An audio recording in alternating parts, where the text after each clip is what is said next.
பாட்டி கூறிய முதலை கதை. நான் இப்போது உன்கிட்ட சொல்ல போறேன் கதை.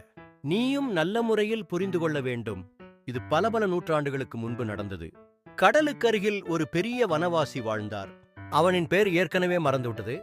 ஆனால் அவனின் துணிச்சலான செயல்கள் எப்போதும் ஜென்மங்கள் இரண்டுக்கும் சொல்லப்படும். அந்த வனவாசி ஒரு நாள் கடலின் விளிம்பில் ஒரு கடுமையான பகையை தோற்கடிக்கச் சென்றார்.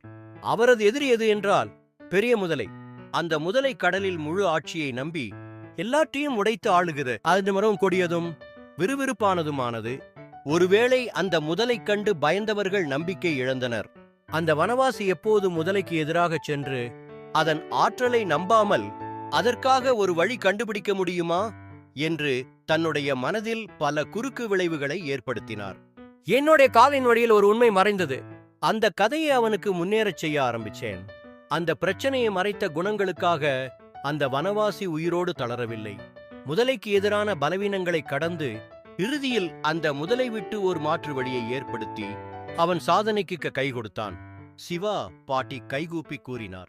அந்த கதையைப் போன்று நீங்க விரும்பினாலும் முதலைக்கு எதிராக எந்த சந்தர்ப்பமும் வந்தாலும் உங்கள் உயிரையும் நினைத்துக் கொண்டு துணிச்சலுடன் நிற்க வேண்டும். இது போன்ற கதைகளை கேட்க நம்ம சேனல்ல லைக் அண்ட் சப்ஸ்கிரைப் பண்ணிக்கோங்க.